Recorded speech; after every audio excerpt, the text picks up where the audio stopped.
got arms and shoulders today, probably a little bit of abs too. We're changing things up. So I'm actually not going to start with shoulders today. I'm actually starting with tricep dips, but I'm supersetting it with machine bicep preacher curls.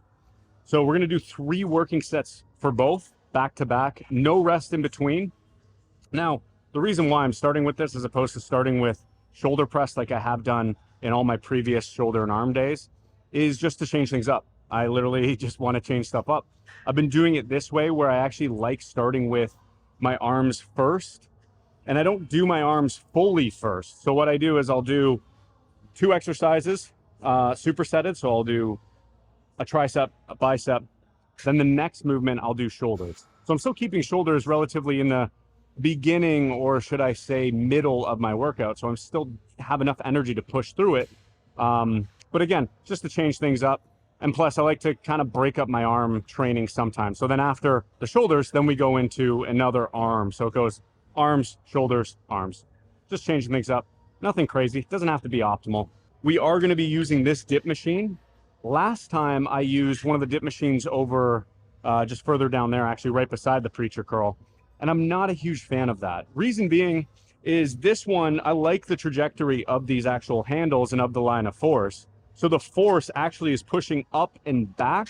And I just find that feels much better on my shoulders in general. Whereas the other machine pushes, if I get this, yeah, because the load's in front. So it's actually pushing up and forward. So when I'm sitting there, I almost feel like I have to lean more forward, or if I try to be more upright, it's almost like pulling my arms this way. And I don't like that feeling on my shoulders. And I find I'm focusing too much on the shoulder as opposed to the actual tricep, which is the goal of this movement. But again, I'm splitting hairs here. I'm just switching things up. I prefer this machine mainly because it feels better. Either way, you're going to be training the triceps. Now, before I forget, I've done 2 warm-up sets already. So I did 2 warm-up sets here, 2 warm-up sets for the bicep preacher curl, and I actually didn't really rest in between the warm-ups. So I set it to a light weight, did 8 to 10 reps, and then immediately upped the weight to something a little bit heavier, closer to what my working weight's going to be. And then I went right into it again, 8 to 10 reps, and then I went over to the biceps, did the same thing. So this is going to be working set number 1. So I'm actually going to go pretty heavy because the goal is literally 8 reps, maybe 10. Oh, we can go heavy. We're just going to do the whole stack.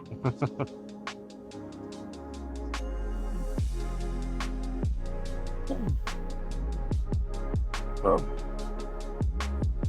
Oh.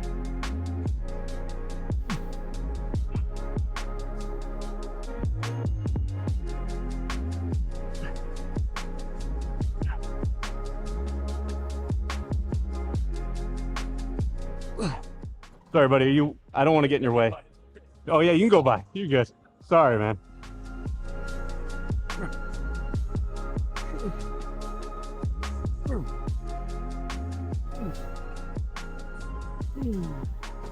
All right, no rest. What's up, brother? So I did 70 pounds for the second warm-up set. I'm probably going to start with, I'll just start with 90. We can always go up. Biceps is one of those things where I chronically have just pain in the tendon. So I kind of have to be a little more conscientious of that and not just jump into heavy weight. I usually need a little bit more warm-up time for biceps.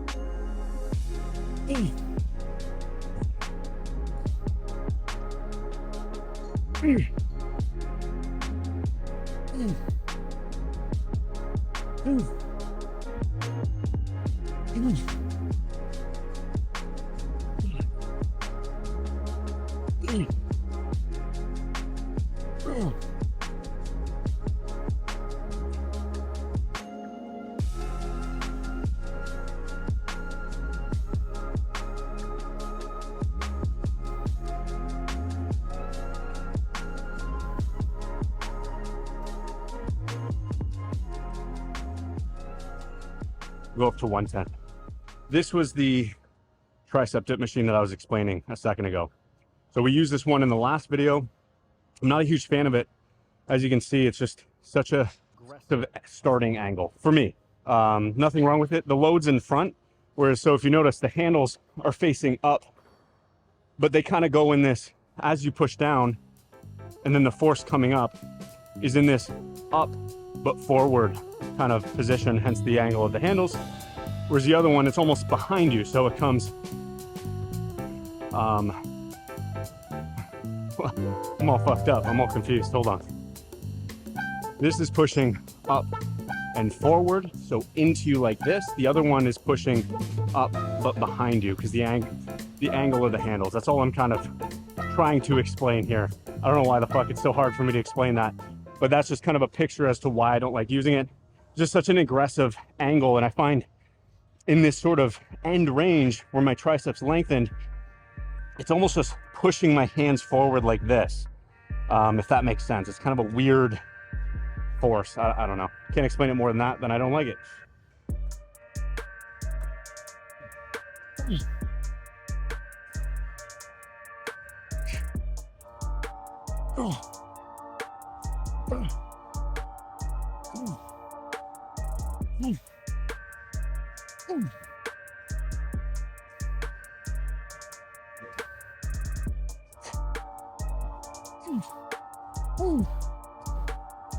Oh my God.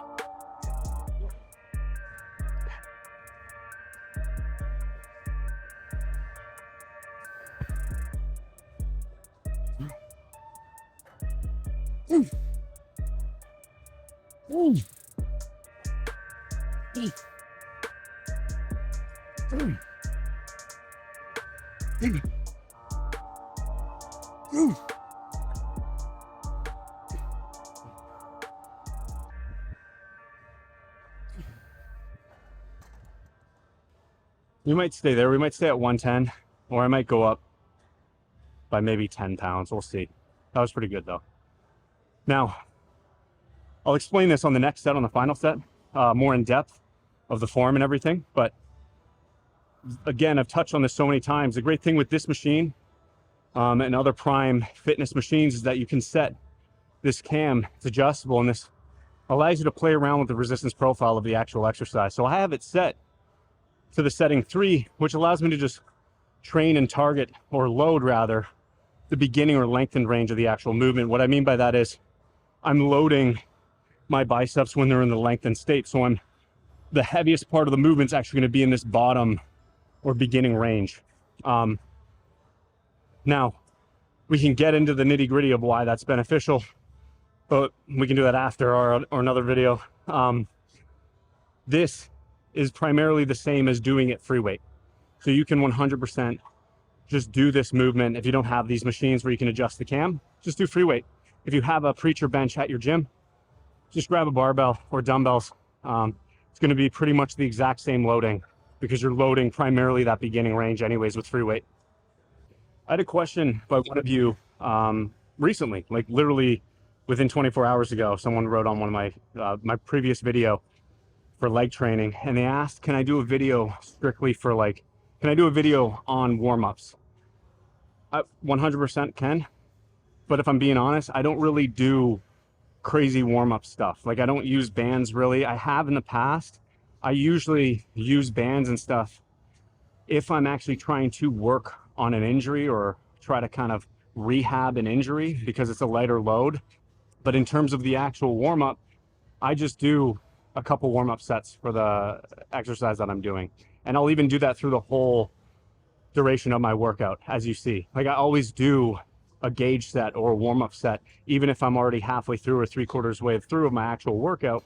And again, that's usually just to, one, see how I'm feeling, see what my strength is at, to know how much I can actually increase the weight to, but more importantly, to see how the movement actually feels in my setup and making sure that the machine is actually set up accordingly, or that I'm set up accordingly for the actual movement. So again, when it comes to warm-ups, just keep things simple. Don't waste so much of your time in the beginning of your workout warming up. Just warm up through the sets of the actual exercise that you're trying to do that day. So you're going to have much greater benefit, because you're not going to be tiring yourself out doing random arbitrary stuff. And then you get into your actual movement. You're actually just doing the movement and gradually warming up to those working sets. So that's kind of how I do it. Okay, enough rambling. This is the third and final set. Now for the form, I want you guys to set the machine up properly. Now, one thing to look for when you're setting up the machine is you want to always work within your active range. What I mean by that is you want to have these handles, or the seat rather, adjusted to a low enough setting that allows you to work in a deep enough range. So in a range that allows you to get the greatest amount of stretch in your triceps and even your shoulders. But you want to stay within that active range as opposed to a passive range.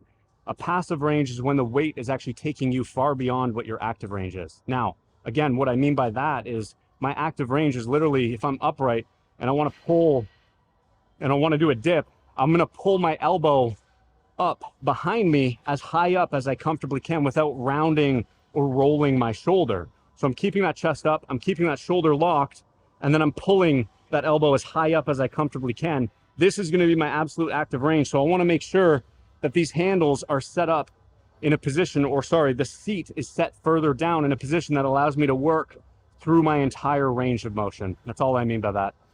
Now, I'm keeping my chest up on purpose. The more I lean, the more pecs I'm actually going to be targeting. I mean, it kind of makes sense. The more I'm leaning over the top of those handles and the more I press, the more I'm actually just doing a chest press. So I want to actually limit the amount of chest that I'm using because I want to focus primarily on my triceps, and obviously I'm going to be targeting a bit of those shoulders, those front delts as well, but mainly those triceps. So I want to be as upright as possible, basically just keeping my back against this pad the entire time.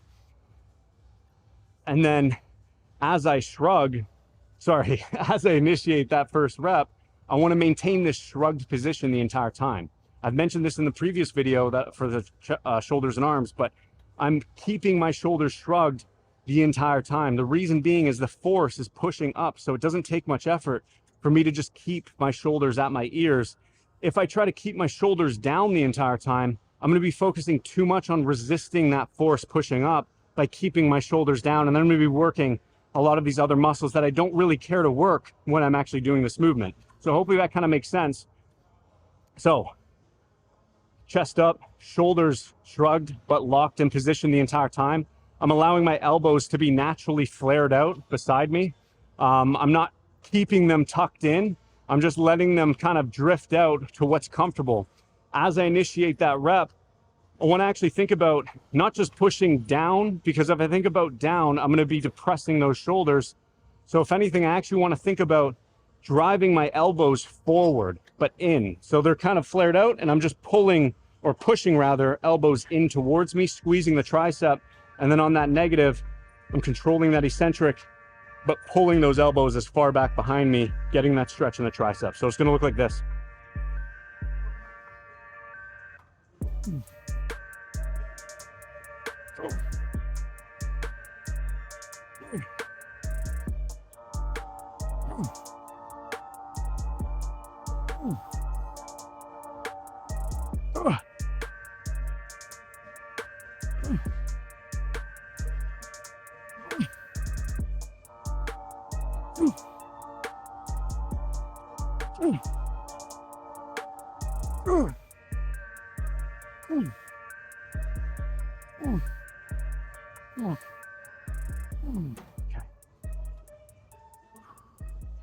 All right, third and final set for these bicep preacher curls. Now, same kind of concept as the dips or any machine.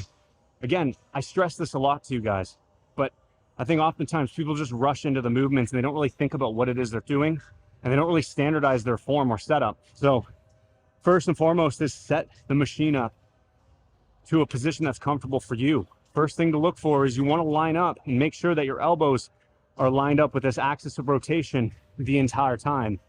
So you want to have the seat low enough down that allows you to have your arms flat, or your triceps rather, flat against this pad. So in other words, I don't want to be too low where I'm like this and I'm rocking through the movement, and I don't want to be too high where I'm kind of digging my elbows in this pad or hanging off the pad. Now I know you're probably not really going to do that anyways, but just kind of keeping this sort of as a baseline of knowing what to look for when you're setting this up. Okay, next, once you have the seat set up and you're set up comfortably, I want to think about driving my triceps, or rather pulling my arms against this pad the entire time. It's going to be the same as when you do like a hamstring curl.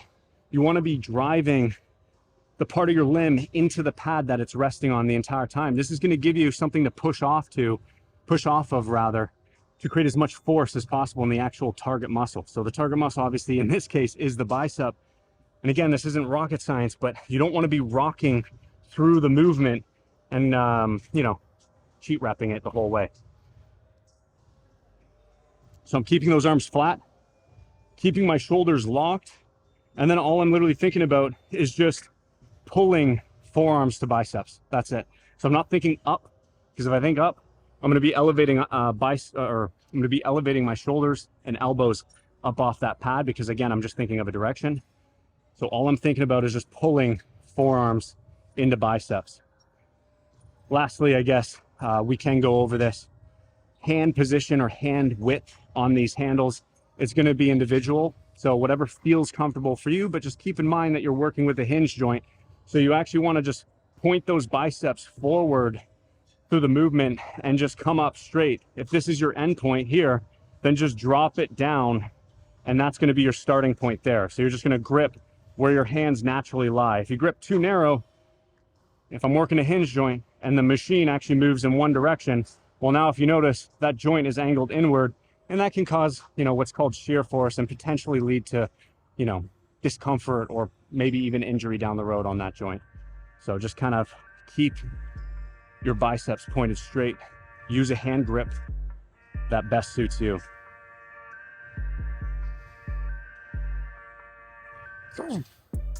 Now we're coming down the full way.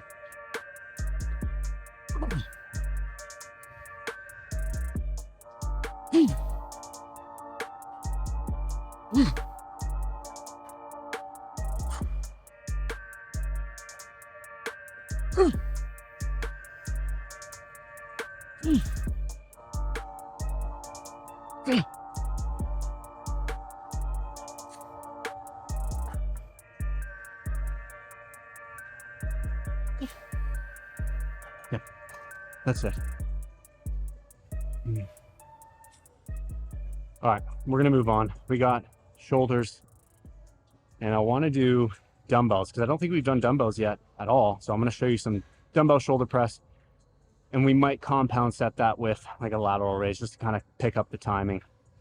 But we'll see when it's open. See you there. I realized we didn't do forearms. Normally I do forearms on today, but I forgot. So we're not doing forearms today. We're going to skip that. But I will try to get some abs in for you guys. I know I already kind of showed you them, but I actually need to get abs in for this guy here. So, okay, warm up set one. We're not going to failure, obviously, so warm up. Shoulder press, especially dumbbells. Shoulder press in general always fucks with my right shoulder. My right shoulder just feels like shit all the time, as you guys know, because I complain about it a lot. So we're going to see how hard I can push today. But again, my goal is to treat this like every other exercise. I really want to try to push it to failure, and I want to push it as hard as I can, harder than I did last week. I think last week, obviously I didn't film it, but I think I got 70 or 80 pound dumbbell press. This is why journaling is important. But we're going to see if we can kind of get close to that today.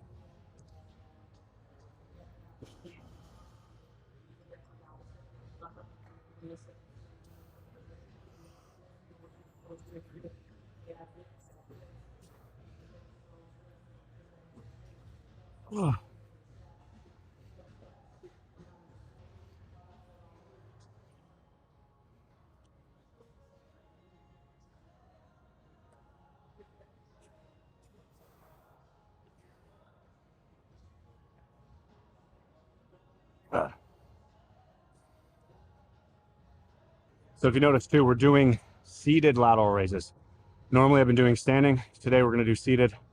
Again, just to change things up. The difference between seated and standing is, honest to God, negligible, but the main primary difference is going to be stability. You're going to have greater stability seated than standing, because you're seated.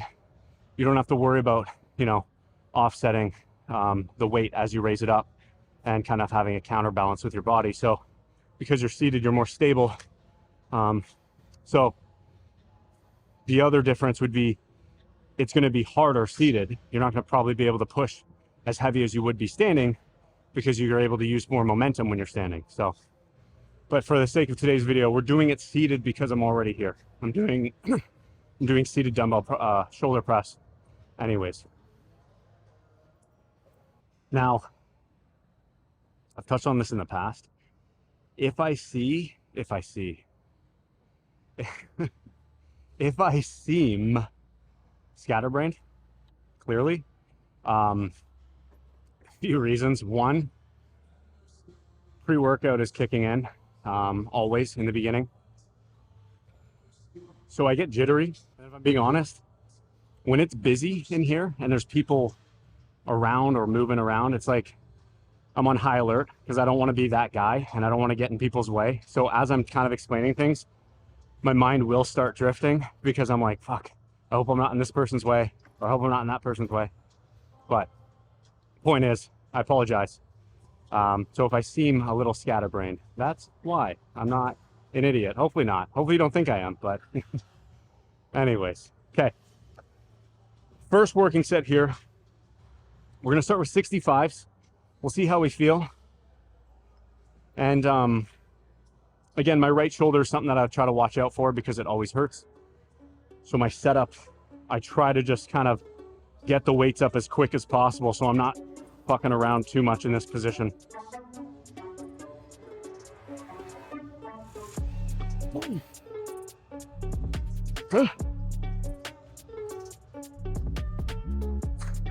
This actually feels really good, so I'm happy. Okay.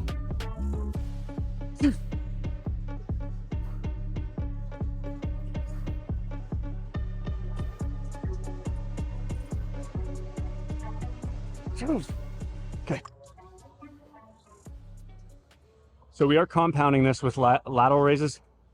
I'll give myself enough time to kind of catch my breath, but still trying to minimize the rest in between. Unlike the superset, for compound set is different than a superset. So a superset is basically just supersetting two opposing muscle groups, or two different muscle groups rather, back to back. A compound set is actually combining two different exercises back to back of the same muscle group. So shoulder press, working the front delts, and lateral delts. Obviously with lateral raises, we're doing pretty much the same thing, but more emphasis on that mid delt. So give yourself like a minute or so in between a compound set. At least for me, I'm not trying to go. I still want to get the most out of both of these movements.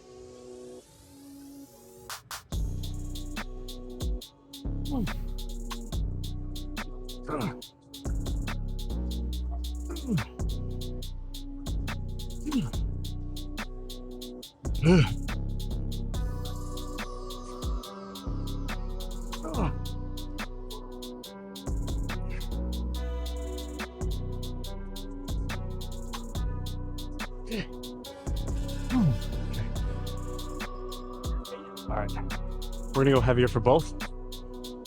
Probably gonna go up to 75 and 40.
going to give myself a little more rest on that third and final set that we do on this next set. I'm going to give myself more rest in between because I can definitely push more reps for the lateral raises than I got there. But feels good. Shoulder pressing feels great. I'm definitely going to go up to 85s. One thing though, showed you guys this before, but this fucking thing is literally growing week to week. Should probably get it taken into the doctor to look at, but I've had it for years. Comes and goes, and I usually know when it comes, and it's usually like heavy pressing triggers the cyst, but it's not fun for pressing. Everything else I don't really notice.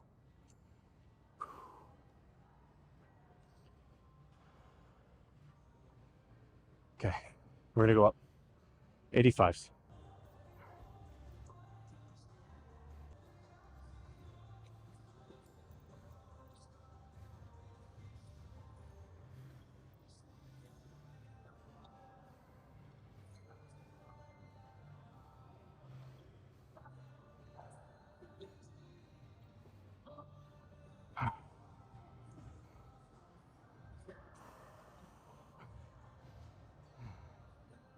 So I know I stress form, setup, execution a lot. I mean, that's kind of like what I talk about the most is how to properly set up and execute certain movements using good form. I get, I don't want to say hate. I don't get hate, but I get comments of people saying, you know, stop focusing so much on the nuance, stop focusing so much on form. Especially for a beginner, because it confuses a beginner. They should focus primarily on, you know, intensity and just training hard. And I 100% agree. And I actually do agree with the first point about getting too caught up in the nuance or in like positioning of like where your hands should be and things like that. I understand that.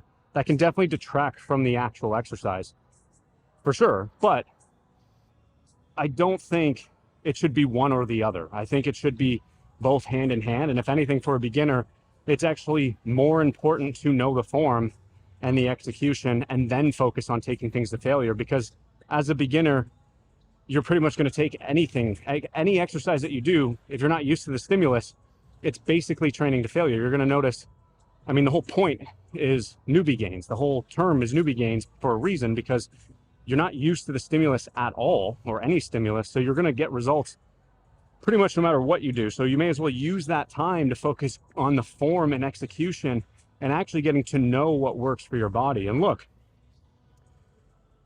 by me telling you how to do something, I'm not actually trying to tell you that this is the only way to do it. If anything, I'm just opening you up to, one, a new possibility or a new variation, but two, giving you some sort of baseline to at least start at. So you know kind of what you're doing, you have a baseline to work from, and then you're able to adjust accordingly depending on your body or what works for you, because you're going to be able to try the form that I'm explaining or the setup that I'm explaining, and you're going to be the person to be like, this doesn't work for me. Now, that just because it doesn't work for you per se doesn't mean it doesn't work for anybody at all. And just because it works for me doesn't mean it's going to work for anybody either. My point, though, is just to try something, have a baseline to work from, and then build off of that, right? And then lastly, it's a great way, by focusing on your form and execution and taking an interest in it, to know what works for your body, but more importantly, to give yourself something to sort of standardize. So not only are you creating your baseline, but you're able to replicate that as the weeks and months and years progress. So you have a baseline of form. So you have something to standardize from. Because if I'm doing a shoulder press and I'm only pressing from here to here with my elbows completely flared out, and then all of a sudden the next week I'm pressing from here to here, coming in the full range, or even more of a neutral, coming in here, doing half reps. If I'm always switching it up, I'm never going to actually build off of one thing. I'm always just switching things up. So my body's never going to be able to build week to week. And also, like, mentally, I'm not going to know if I'm improving or not. And usually what happens is you just start spinning your wheels down the road. In the beginning, you'll see results because you're giving stimulus to your body. But over time, the results may slow. And if it slows or you hit that plateau, which is inevitable, you're not really going to have anything to work from. You're not going to know how much you've actually progressed in those past months or even years. So focus on the form, focus on, you know, getting better at movements and understanding what works for your body. Again, you don't have to get caught up in the nuance. You don't have to stress so much about where your hand position should be or where your arm should be, whether it should be internally rotated more or externally rotated slightly less. Like, don't worry about that per se, but have a baseline, understand what it is you're doing, and then build off of that and add the minor tweaks and changes or adjustments over time. And that's how you learn and progress and actually start to know what works for your body. So hopefully that clears the air and helps. All right, third and final set. We went up 85, 8 to 10 reps. Actually, can't believe I'm doing this right when I'm about to do the fucking set. I want to just run over the form after I just explained why form is important. Okay, all I'm thinking about, just to keep it short and sweet, because I don't feel like dropping these weights. So all I'm thinking about is as I'm pressing, I'm keeping my elbows slightly in front. I'm not having them too flared out. Again, that just feels comfortable for me. So I'm having them slightly tucked in front, trying to work in a deep enough range to get that full stretch, or that deep range, sorry, that deep stretch in my front delt. And then as I press, I'm not thinking about bringing my hands together. I'm thinking about driving biceps in towards my ears. That's it. So I'm keeping my hands actually slightly out to keep that tension on my delts the entire time. And I'm just focused on driving elbows or biceps in towards my ears, squeezing that front delt.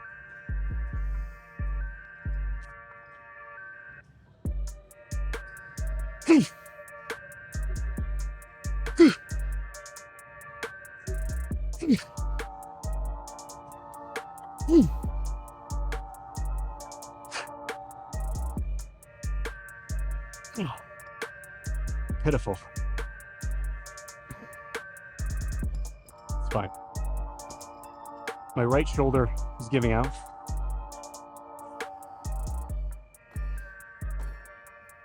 I'm going to try that set one more time. Give myself a little bit of time.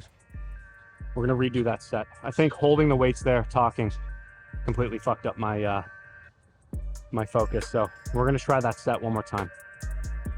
I'm nervous. We're going to try it again. As I'm saying how good I fucking feel, I get like 4 reps. It's good. That's fun.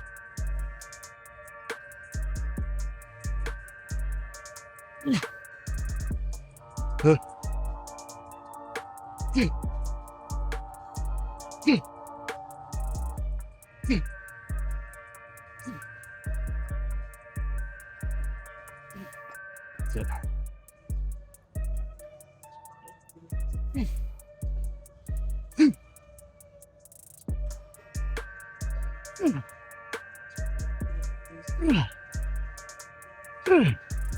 Come on. Hey.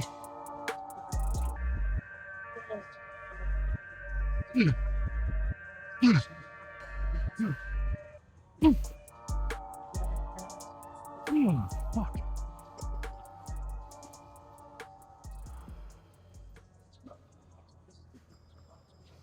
That was good.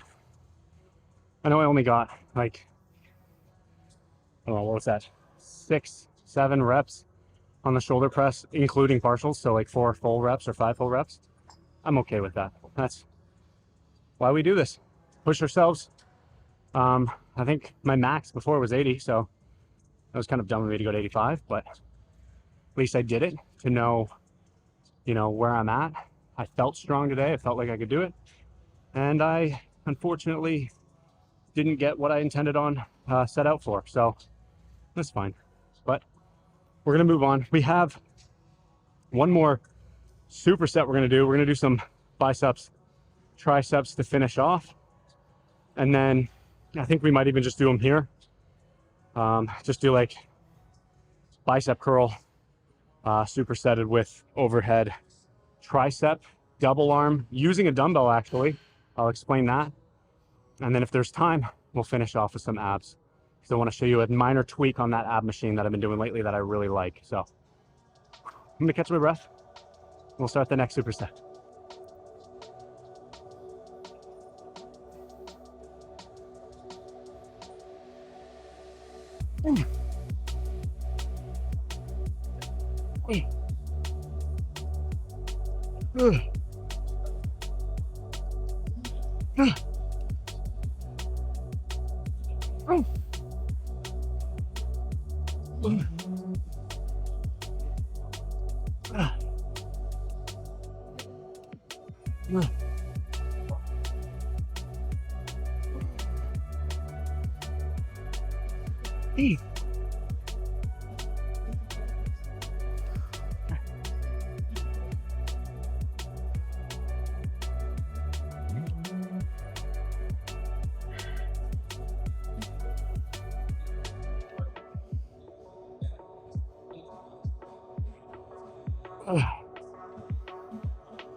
Okay, that was working set number 1. We're not doing a warm-up because this is the last superset that I'm doing. I'm pretty warm.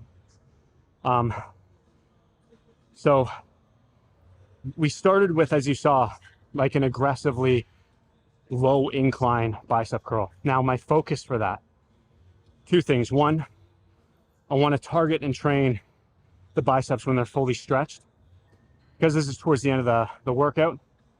Killing 2 birds with 1 stone. I'm stretching out my shoulders, stretching out my biceps while still working them. And it's at the end of the workout. 2, I'm intentionally, as you saw, bringing elbows up. So I'm scooping, not only am I just curling forearms to biceps, but I'm actually bringing elbows slightly up, targeting those delts as well. So I'm actually, again, hitting 2 birds with 1 stone. We're focused on shoulders and arms today, so I'm actually intentionally targeting biceps and front delts with this movement. If I wanted to just focus on biceps, I would keep arms locked in this position and just focus on forearm to bicep, but I want to work a bit front delt as well, so I'll bring elbows up like this. Okay, so again, if I wanted to target biceps, I would keep them in this position, and actually I probably wouldn't come this far down, but I want to intentionally target both. So I'm here, and then as I curl, I'm scooping up, and you do feel it in your front delt as well as your bicep. And then we're jumping in right after into just lengthened partials with the dumbbell overhead tricep extension. So I'm coming all the way down, getting that deep stretch, and only coming up to about here. So like half repping it, maybe 3/4 repping it at most. But I'll explain that when I do that. Okay, second set. We're staying here at 30 pounds. This was a good weight because I want to be failing more or less around like 12, maybe 15. Oh.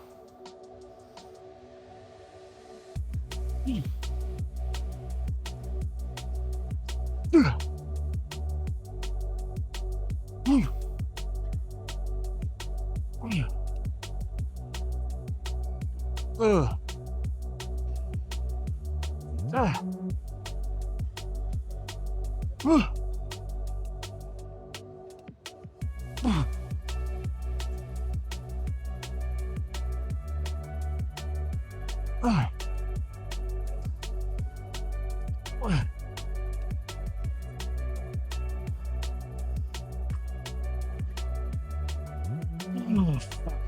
That's it.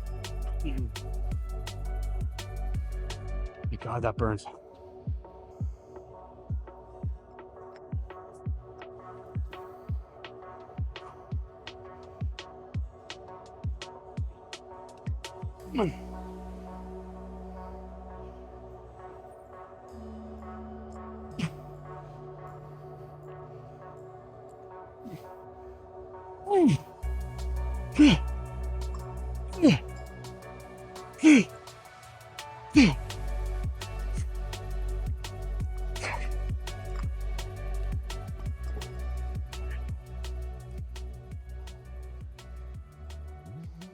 Now, so if you notice for that, I'm only coming up like halfway, maybe 3/4 at most. Few reasons for that. One, I'm intentionally, again, wanting to target my triceps in a lengthened state, stretch them out, and load them in that stretched state. But two, because I'm using a dumbbell and I'm holding more of a narrow grip, I've mentioned this in the past, but the triceps do work best when you're extending at the elbow joint away from the midline or the center line of your actual torso. So what I mean is, in any tricep movement, your forearms, or your hands rather, want to move away from that midline, okay? Same thing with overhead. Naturally, this feels best with my elbows slightly flared out, and then as I extend, I'm extending away. I'm holding narrow because I'm using one dumbbell, so I'm in this fixed path.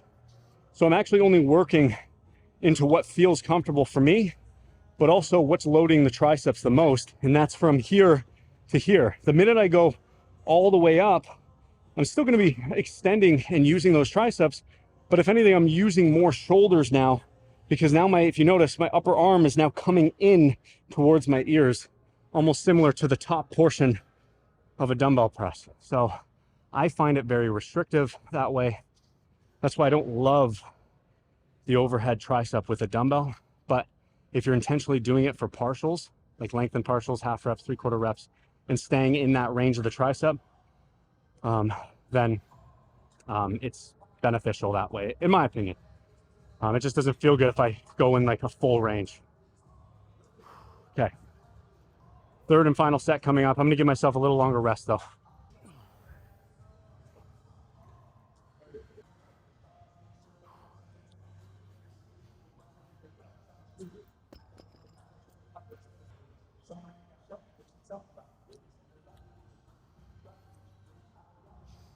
I am doing a dedicated Q&A video. I do love answering your questions in these videos, but sometimes it's hard for me to remember. But please always leave me questions and comments. It helps me tremendously, so I really appreciate that. If you find value with my videos, just drop me a comment, drop me a question if you have one. I am more than happy to answer any question you have. But I am doing a dedicated outside of the gym Q&A video where I'm going to go through, answer all your questions. I did actually like one of those Q&A polls on my Instagram story the other day. So I've gathered a lot of you guys' questions, but I'll also answer the ones that I have not commented on my previous YouTube video. So if I haven't replied to you, don't take that as I'm ignoring you. I genuinely, actually, literally screenshotted it. Genuinely, actually, literally screenshotted that comment, and I'm going to actually comment on it for this upcoming Q&A. But that being said, this video is going to drop before that Q&A.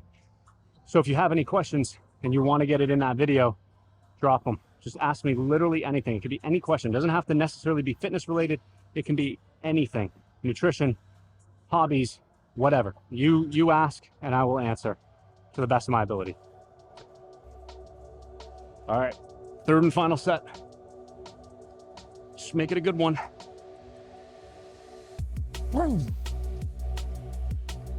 Ooh.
Oh, fuck.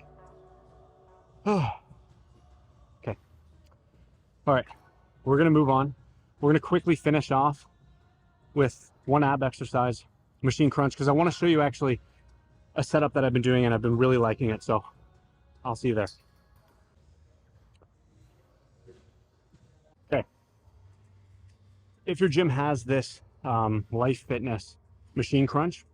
I've explained this in the previous video, but the reason I like this machine over most of these ab machines that they have in gyms, I prefer this one because my legs are stationary. I'm not a huge fan of the ones where you're kind of hooking your legs in and you're crunching in like that. The only reason I don't like it personally is because I feel like I start assisting too much with my hip flexors.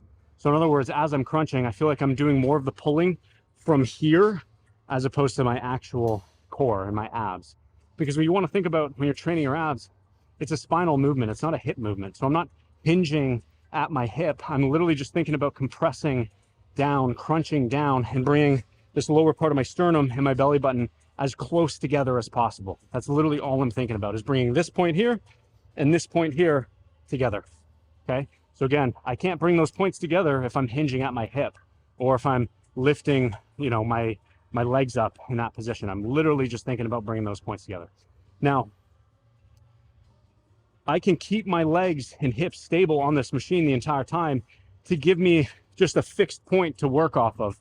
So now all I'm thinking about is literally driving my upper part of my torso, so this lower part of my sternum rather, towards my belly button. That's it. So I don't want to be pulling down with my arms, okay? I'm literally just focused on driving sternum to belly button, keeping my elbows and my shoulders fixed in that position the entire time. Now, one thing I like to do to amplify this machine, because I find it bottoms out too early, I can't get a deep stretch in my actual abs, I actually just use this sort of barbell pad. But you can use a yoga block. That works completely fine as well. Something, or even a foam roller, something that allows you to extend this lower back pad further away from the machine to give you something to sort of work off of into a deeper range. So now I can bend further back. My starting position is going to be much further back in the actual movement. So I'm going to be able to load my abs in more of a lengthened range.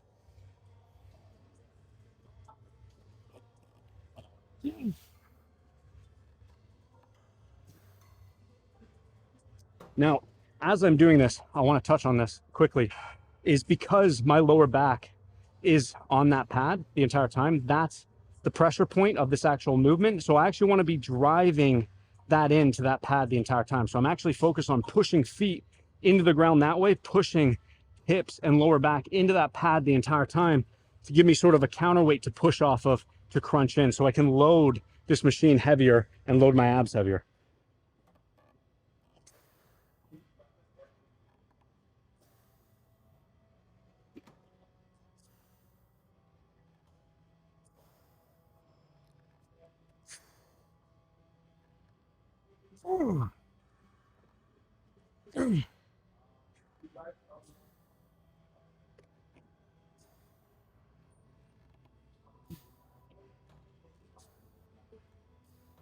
Now, it's not perfect. It loads the beginning range primarily. As I come in, my arms do want to slide off that pad because, again, I'm sitting further forward on the machine. So my arms do tend to slide forward a bit as I get towards this end range. So it's not perfect, but it does offer just a nice variation to this machine and allow you to target your abs in more of a stretched or lengthened position. That being said, guys, thank you so much for tuning in. If you made it this far in the video, as always, you guys are a real one. Please leave your questions and comments. It helps me. It helps me talk. It helps me communicate with you guys and to teach you guys even further. So as always, continue to work hard, continue to be diligent, be intentional with your movements, and take it easy. I'll see you on the next video. Thank you.